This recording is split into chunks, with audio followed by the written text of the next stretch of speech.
Hello अस्सलाम वालेकुम। कैसे हैं आप सब लोग? आई होप सो कि ठीक होंगे, जहाँ पे अपने खुश रहें, आबाद रहें। आज जो मैं जिस टॉपिक पे बात करने वाली हूँ वो ये है कि जैसे कि आप लोगों को पता है कि जो पाकिस्तान का जो दारुल-हुकूमत कैपिटल है इस्लामाबाद, वहाँ पे इस्लामाबाद टॉक्स के हवाले से पहले काफ़ी ज़्यादा ये बहुत ज़्यादा लाइक क्योंकि इनसे कि पूरी दुनिया की जो नज़रें थी वो इस्लामाबाद पे थी। अब क्या सिचुएशन क्रिएट हो रही है? अब ये सिचुएशन ये है कि ईरान और अमेरिका मुज़ाकरात नाकाम हो गए हैं और 21 घंटे की बातचीत के बावजूद मुआहिदा क्यों नहीं हो सका है, इसकी रीजंस मैं आपको बताऊंगी।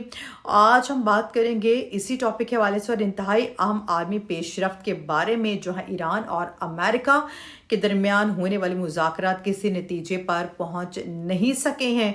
मुज़ाकरात इस्लामाबाद में हुए जिनकी मेज़बानी पाकिस्तान ने की। हैरान कुन बात यह है कि बातचीत तकरीबन 21 घंटे तक जारी रही, लेकिन इसके बावजूद कोई हतमी तय मुआहिदा जो है वो तय नहीं पा सका।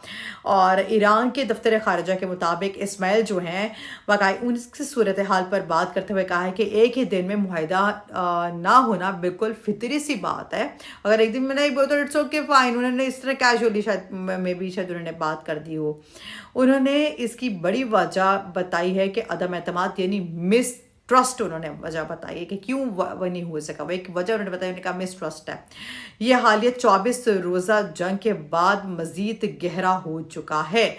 वो उनके मुताबिक ये जंग अमेरिका और इसराइल की जानिब से गुज़श्ता 9 माह में दूसरी बार शुरू की गई है। और अगर मुज़ाकरात के जो डायलॉग्स हैं उनके अगर हम पॉइंटर्स के मेन पॉइंटर्स अगर उसकी तरफ नज़र डालें तो वो ये हैं कि आपने हरमुज़ था, ठीक है, पहली चीज़। दूसरी चीज़ जौहरी प्रोग्राम था। तीसरी चीज़ पाबंदियों का खात्मा था। चौथी चीज़ जो बताई जा रही थी खत्ते में जंग का मुकम्मल खात्मा बताया जा रहा था। ये मेन पॉइंटर्स थे। लेकिन मसला कहाँ पे आया इन सारी सिचुएशन को लेके? हालांकि मेन अगर देखा जाए पॉइंटर्स तो हमारे भी यही थे। जो डायलॉग्स हम करवा रहे थे, टेबल टॉक करवा रहे थे, वो भी मेन ऑब्वियसली यही था। लेकिन मसला कहाँ पर आया?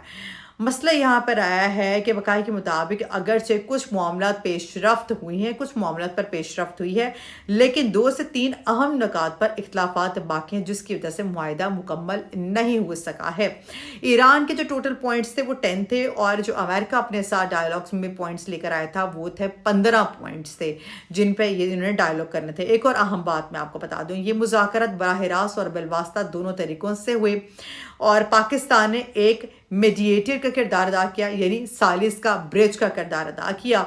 ईरान ने पाकिस्तान की हुकूमत और आवाम का शुक्रिया भी अदा किया और उनके खुलूस और मस्बत जो पॉजिटिव किरदार है उसको भी उन्होंने सराहा है। आगे क्या होगा ये मैं आपको बता देती हूँ। अब तक ये वाज़े नहीं है कि मुज़ाकरात का अगला दौर होगा भी या नहीं होगा। प्रॉब्लम इज दिस, लेकिन ये ज़रूर कहा जा रहा है कि इस अमल की कामयाबी का इन्हिसार संजीदगी, नेकनीयती और ईरान के जायज़ हुकूक को तस्लीम करने पर है। अगर मैं इसको कंक्लूजन निकालूँ तो अगर इस्लामाबाद में ये सारी की सारी सिचुएशन हुई, डायलॉग्स इस्लामाबाद टॉक्स हुई, जो इस्लामाबाद डायलॉग्स हुए, जो जितने भी टॉक्स थे वो इस्लामाबाद टॉक्स हुई, जो इसका ड्यूरेशन बताया जा रहा है इस पूरी की पूरी जो डायलॉग्स का वो 21 आवर्स बताया जा रहा है, मतलब 21 घंटे बताया जा रहा है। पस मंज़र जो बताया जा रहा है वो 40 दिन की जंग का था पस मंज़र, जो इस रीज़न जो बताई जा रही है, ठीक है। रिजल्ट इसका ये है कि कोई भी मुआहिदा नहीं हुआ है। वजह क्या है? अहम जो उनके पॉइंटर्स थे उस पर इख्तिलाफ था, ठीक है। जेडी वेंस तभी वो जो फॉरन वो वापस भी चले गए। खैर, ये सूरत हाल सिर्फ ईरान और अमेरिका तक महदूद नहीं बल्कि पूरी दुनिया, ख़ास तौर पर मशरिक़ वस्ता के अमन से जुड़ी हुई है। इस हवाले से आप क्या समझते हैं कि मुस्तक़बिल में कोई भी मुआहिदा हो सकेगा या नहीं हो सकेगा? ये आपने मुझे बताना है कमेंट सेक्शन में। टिल देन टेक केयर, अल्लाह हाफ़िज़।